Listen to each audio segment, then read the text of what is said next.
Dobar dan, dobri den, and good afternoon. May I just, students from Novi Sad and from Belgrade who are with us here are representing the broader student and civic movement in Serbia. Their name are Nađa Šolaja, Anja Stanisavljević, Anđela Džaferović, Nikola Petrović, Igor Stanković. And may I just ask you once more to give them a very strong, very warm applause.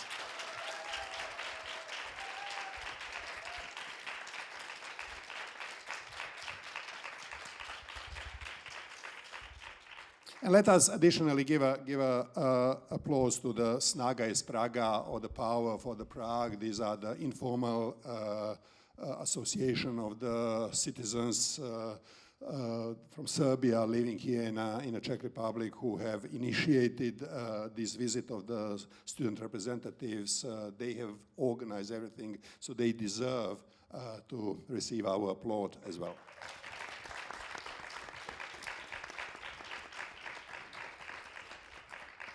Before we start, let me just, you have seen the film, which is bringing us just insight in what is happening in Serbia till the end of the last year, beginning of the next year. You have seen few main characters in the film. Two of them are Mila and Nikola. Can you just tell us what's happening with two of them in this moment? His name is Branislav Bane, and also Lazar. Lazar is currently in jail, and he's been in jail for the past 2 months, and the government has issued an international warrant, arrest warrant for Mila and Bane. They're currently in Croatia. And sorry, I'm getting very emotional. They were some people that started these protests, and they were there for us when no one else wasn't, and it's really tough to talk about that.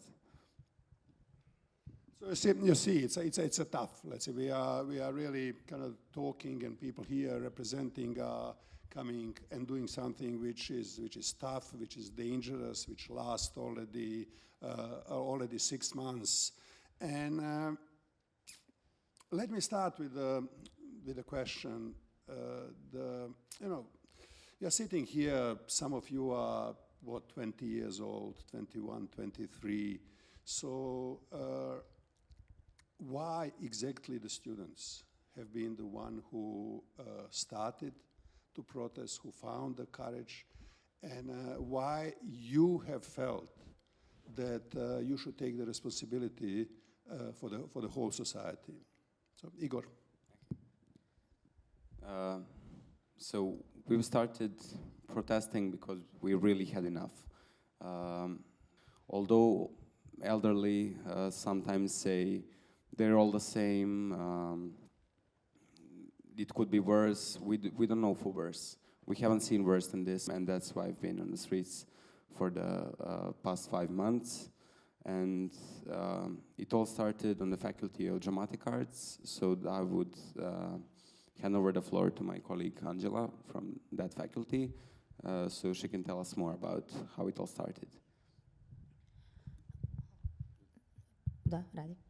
So initially what happened is that 22nd of November in 2024, we were having our 15 minutes of silence. Now it's 16 on the street, and we were beaten up by an organized group that came to initially, beat us up, So we strongly stood on the street and had our 15 minutes of silence, but in that moment, what was the culmination of it all was that we didn't felt strength, we felt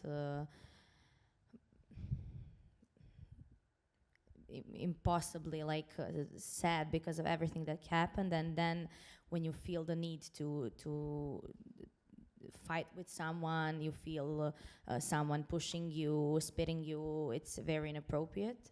And that was the culmination of it all, when we felt the need to do something different and block our faculties, because we thought that was like the most radicalization thing to do in the moment, and it turns out it is right now. So that's the whole story.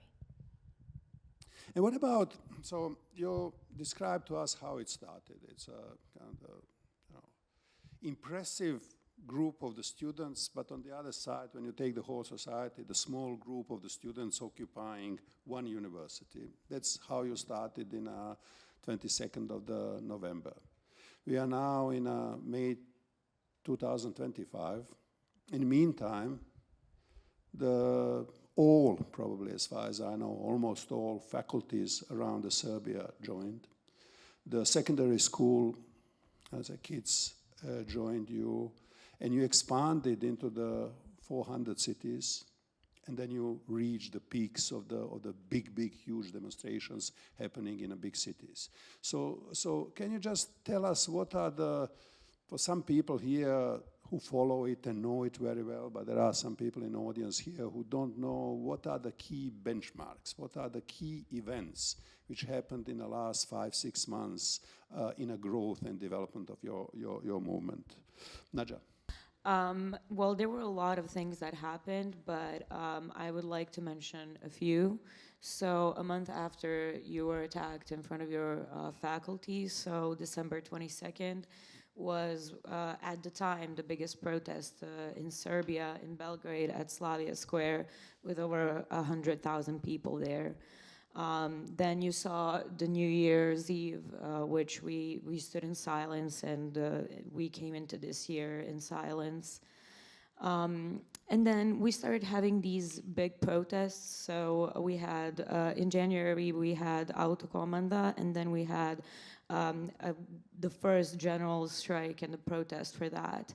And then the 1st of February in Novi Sad, we blocked 3 bridges that go over Danube for 24 hours, and then one of those was blocked for 27 hours.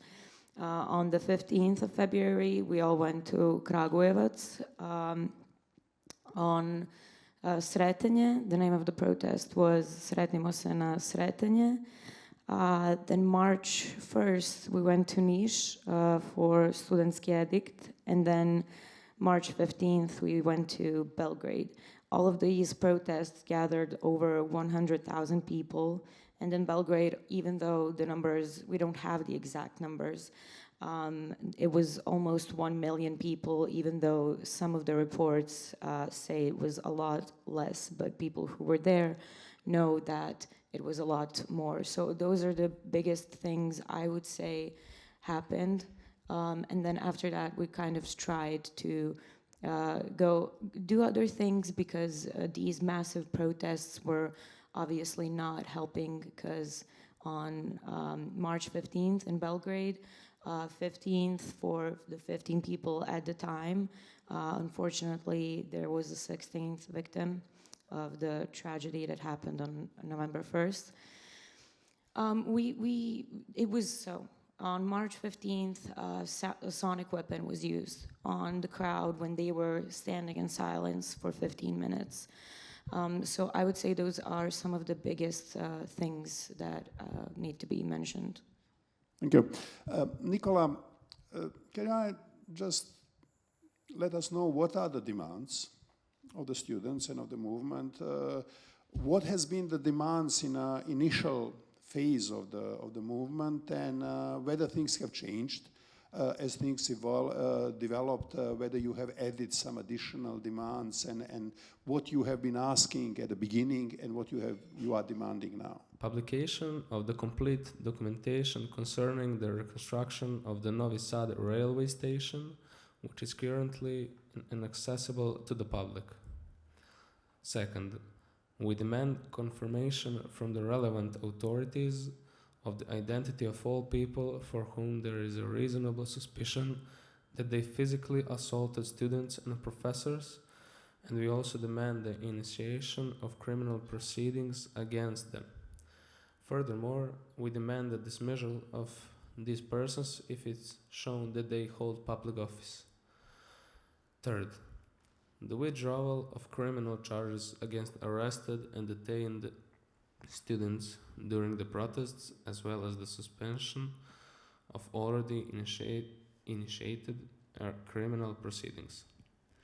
Fourth, an increase of 20% in the funding allocated to the state universities. I would just like to add that these four that he just read have been the initial demands, and as the time passed, now you'll hear the fifth and sixth. When that happened, they were also added to the list as new demands. So there's 6 completely. Thanks. Fifth, we demand a completely investigation by the relevant authorities to determine all circumstances and responsibilities regarding the incident that caused fear and panic in March 15th, 2025 at 7:11 p.m. along King Milan Street during a peaceful protest, and 15 minutes of silence in memory of the tragic victims in Novi Sad. Sixth, we demand responsibility and protection for every patient. Can you just a little bit describe why people in Serbia, let's say young people like you, but also many, many others are so angry and so frustrated that they are ready for already 5 months to go to the streets, to take the actions, to take the risk, let's say. What makes them angry? Yeah, so first I would like to say that we do not feel secure. In Serbia, we do not feel safe. At the exact moment that I crossed border in order to come to Prague, I felt like a free man. I felt freedom. I don't need to turn around every 10 meters to check if someone is following me or to carry pepper spray with me all day. So I think that's a very big thing. Yeah. I would also like to mention that what triggered these protests was actually the deeply rooted corruption in Serbia, and that is one of the biggest problems, because we have an okay system, but the system doesn't work for us as citizens. It works for corruption. So I would also like to put it out there. And can you try a little bit to illustrate to us to understand how that corruption affects you, how it affects your mother, your father, I can say, before the war in Sarajevo in Bosnia, my father had a $2,000 salary. After the war, we have lost everything, and we had $300 to survive. So how the corruption is affecting you personally or somebody around you? I mean, the canopy fell and killed 16 people. I think, it's pretty clear. But for the rest of us, I would also say that it's the economy is terrible. You cannot get a job if you're not a part of the ruling political party. And then even if you get some kind of a job because you're competent enough for it, or you got just some kind of a regular job you don't need a diploma for, your salary is so miserable that you cannot even pay your bills and food. And so money is always a struggle for most people in Serbia. And then with school and everything, you can feel that your professors, mostly throughout school, you always know who got a job because they're part of the ruling political party, and those are people who are often not competent to do their job. So it's not just in schools; it's in every aspect of society. It's in every profession. So I would say those are the main things. Yeah. I would just like to add on what Nadja said about the teachers and generally our educational system. Throughout the years in Aleksandar Vučić regimes, he also really worked on, not corrupting it in a way that it doesn't provide you with like some quality lessons and teachers, and so you can finish the schools and actually have some adequate knowledge for what you are educating yourself for. And I think on another level, to us students, that especially hurts us because we believe in the academic community, and personally I enjoy being around my colleagues all the time and talking and discussing different topics and just kind of nourishing my knowledge and learning more, and he kind of created the atmosphere where that is, kind of mocked upon. And I guess I would like to say that to us students, that's also another big reason why, because it shouldn't be like that. And can we have talked now about, the more general reasons for the protests, for the anger, the corruption, the nepotism, the feeling, let's say, that the state and institutions don't provide what they should provide. But we have heard about, terrible tragedy, killing 16 people as a trigger, which kind of really emotionally made everybody feel strongly that they need to do something. But now, if we come really back on a very personal level, on yourself in a November 2nd or November 5th or November 12th, can somebody of you share with us, why you personally decided to go to the university and to participate in occupation? What moved you? How that happened on this very, very personal level? Yes.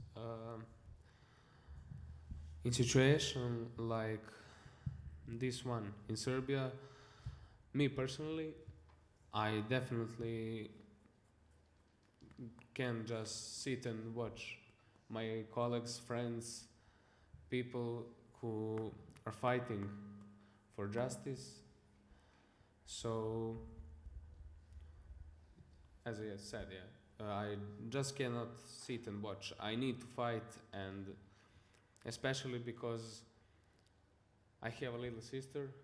She's 5 years old, and she needs to grow in this country, so I cannot just sit and watch.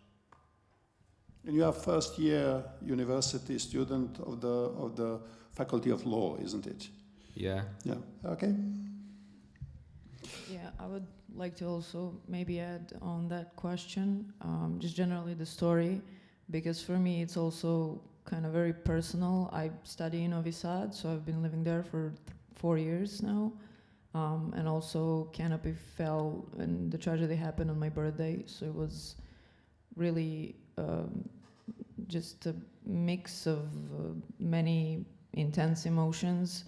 Your birthday is supposed to be like a really happy day for you, and you're supposed to be celebrating and having fun with your friends and family, but I just remember that day getting a text message from a very distant friend who I haven't talked to in a while, and it was weird to me that he was asking me, am I okay? Am I at home? And not, congratulating my birthday. And then I remember calling up my friend from faculty and asking her, hey, what's happening? And she's like, have you watched the news or, watched into the Instagram or whatever? And I was like, no, I haven't got the chance yet. And she's like, okay, don't. The canopy fell. We don't know how many people have been hurt, have died or whatever. It's really just a horrible sight. Don't look at it. It's your birthday. You're supposed to be a little bit happy and excited for yourself. But I'm really sorry and I can't believe what's happened. I would just like to add, I wouldn't call it a tragedy. It wasn't an accident. It was murder. Those people were killed by corruption. Let me now move a little bit to the way how you organize the movement. We have mentioned, and the partly film has shown, you organize the occupied universities, but then in one moment you are organizing the blockade of the streets. In one moment you are organizing the marches, big rallies. So how that is happening? If things is happening in 400 universities, 400 cities, who is making decisions, how you are making decisions, how you are communicating internally so that things move in certain directions. So can you just a little bit describe to us how this kind of internal fabric of the movement organizing is happening? Okay, so one very interesting thing that isn't very usual when it comes to movements and protests is we don't have a leader. No one stands behind us. Every one of us is leader. Every student in Serbia who supports us is a leader. We have something called a plenum. A plenum is university or faculty meeting where all students come into the lecture hall and then we discuss. Those meetings last for hours and hours because we believe in direct democracy, which means that everyone has the right to be heard and everyone has the right to speak his mind publicly. So first, it's a very easy concept to grasp, but it works wonders for us. So we all gather in the lecture hall and then we choose a moderator, like you are doing a phenomenal job right now. And we also choose someone who is going to write. I think it's called stenographer in English. So the moderator's job is to respect direct democracy and to let everyone talk, to not tell anyone to shut up, or if someone goes on to talk about something that is not relevant to the topic, then he says that's not relevant. You can we'll come back to that later. And the stenographer writes down what we voted on and what we discussed. And we have the voting stage when we can't find a consensus on something. Then we vote by raising our hands, or some faculties use apps that are just for that plenum. But usually we raise hands and then we count. Okay, for and against, and we respect democracy in that way, and that is going to be the decision. These discussions can last for hours because everyone wants to say something and everyone wants to be heard, but we really stay there and we sit for 6 hours, for 8 hours in the beginning, and we just talk and talk and talk and organize protests. We also have something called agenda. I forgot to say that. When the plenum starts, moderator or students give their, they want to talk, for example, safety, they want to talk about this next protest tomorrow, or they want to talk about, I don't know, whether they would let professors in the faculty or no. It also depends on the faculty. Some faculties let their professors in, some don't. So then we vote whether we agree on the agenda, and if everyone agrees, then we start. So first item on the agenda, okay, let's talk about this. We talk, we set a timer to, I don't know, 25 minutes. When it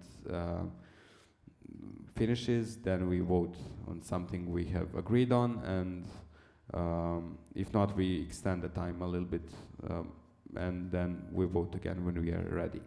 And now I would like to let my friend Nicola talk about work groups. What are work groups and how do they work, Nicola?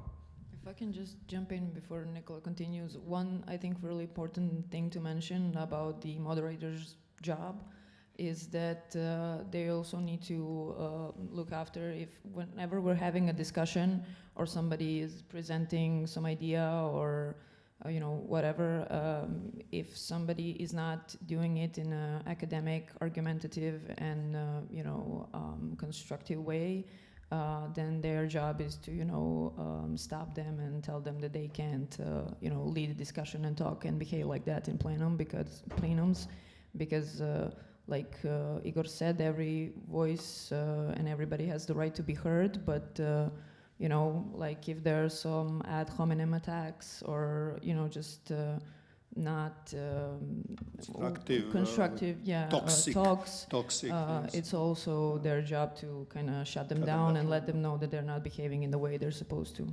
So you can go on, Nicola. Nicola, the working groups. Yes. First of all, for example, this West is West for safety work groups.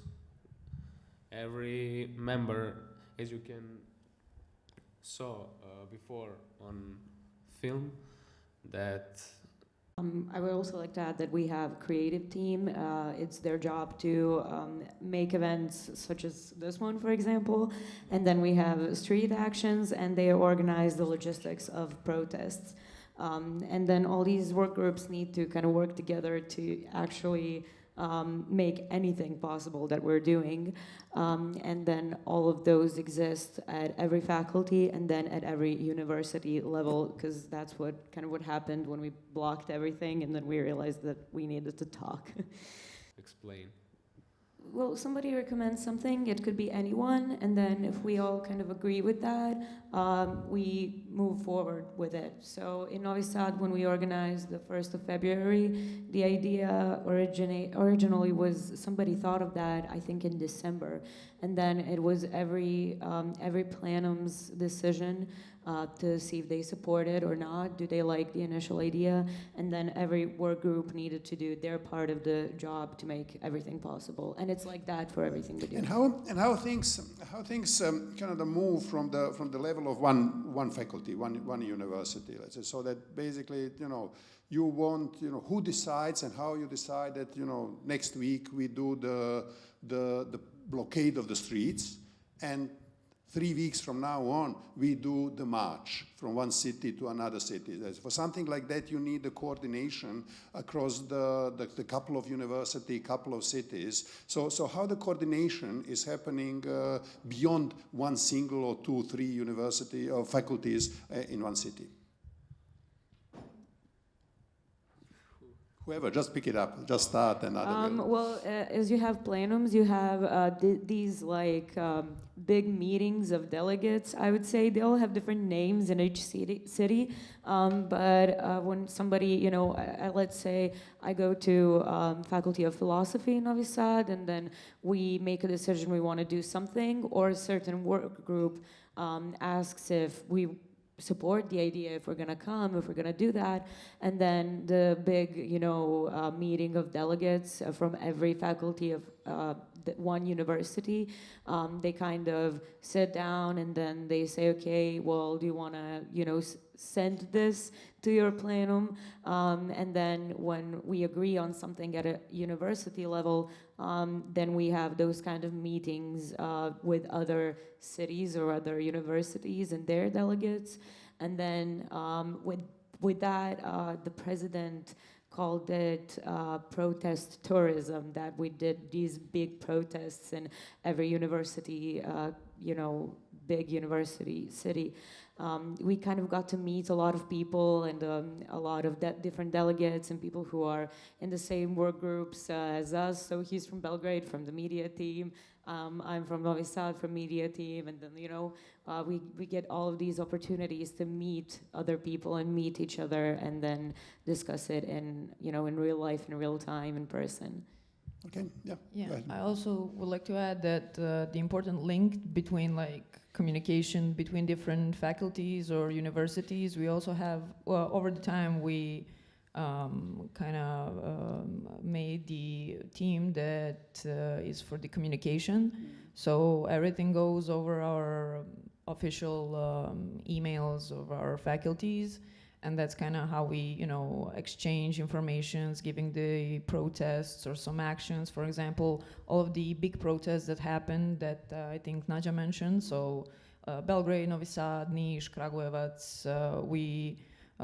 the stewards who are in charge of the security and the protests and everything, you need a lot of people to block that many streets. And, we all kind of communicate like that, and also have meeting of the delegates, either of the university plenums or the work groups, and stewards always come together. So they kind of, I like to call them a little army, because they're not okay, you're gonna go this street on left, right side, do this, do that. So yeah, that's kind of also how we got in contact over the time and started doing all of this together. Just go ahead. Something, yes. As Igor mentioned before, that we don't have leader. We are all equal, and everyone has equal rights to be heard, to recommend something, to be in any work groups, And for example, me personally, I'm in safety group. By the way, this is my West. In media group, in strategy group, in so many groups we have. So yeah, the point is that everyone has equal rights to be in any group, to say anything. So yeah. Okay, thank you. So I have a few more questions which I will like to ask, and I will definitely ask the panelists. But I'm assuming that already, let's say, you sitting here would like also to join our discussion, to ask the questions what are interesting for you. So you can start. I just need to, because it's a strong light here, it's a dark over there. So if anybody of you has a question, just kind of raise a hand. I will pick the question and give you the microphone, and we will continue.